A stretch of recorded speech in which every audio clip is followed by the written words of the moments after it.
देखिए, खाड़ी में जंग अब समंदर से निकलकर आसमान तक पहुंच चुकी है। एक तरफ अमेरिका स्ट्रेट ऑफ हॉर्मुज पर अपनी नेवल ताकत दिखा रहा है, तो दूसरी तरफ अगला बड़ा मिशन है ईरान के एयर स्पेस पर पूरा कब्जा।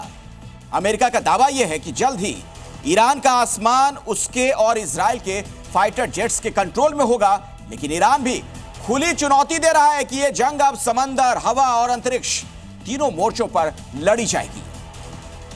अमेरिका इजराइल का ईरानी एयर स्पेस पर कब्जा। अमेरिका का नेवल वार, ईरानी navy under radar, fighter jet, missile, drones. खाड़ी देशों में सबसे बड़ा युद्ध इस बार बेहद हाईटेक तरीके से लड़ा जा रहा है। एक तरफ समंदर में अमेरिकी वॉरशिप और एयरक्राफ्ट कैरियर से हमले तेज हो रहे हैं, तो दूसरी तरफ अमेरिका ने ईरान के एयर स्पेस पर कब्जे का मिशन शुरू कर दिया है। यानी अगर ईरान की फाइटर जेट्स उड़ान भरेंगे तो इजराइल और अमेरिका के लड़ाकू विमान उन्हें पल भर में ढेर कर देंगे। अगर लॉन्चिंग साइट से मिसाइल दागी जाएगी तो इजराइल और अमेरिका का एयर डिफेंस सिस्टम उसे आसमान में ही इंटरसेप्ट कर खत्म कर देगा,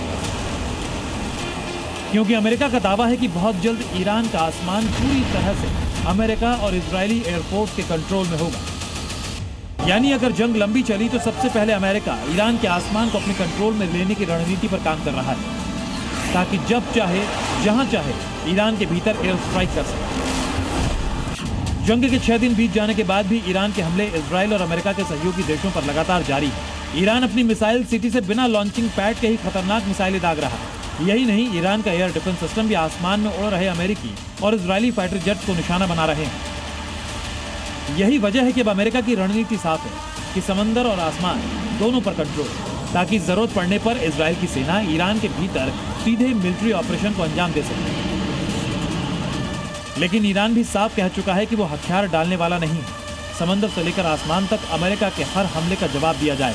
हालांकि अमेरिका का दावा है कि स्ट्रेट ऑफ हॉर्मुज पर दबदबा बनाकर उसने अपना पहला लक्ष्य हासिल कर लिया और अब अगला बड़ा टारगेट है ईरान के आसमान पर टोटल कंट्रोल। ब्यूरो रिपोर्ट, जी मीडिया।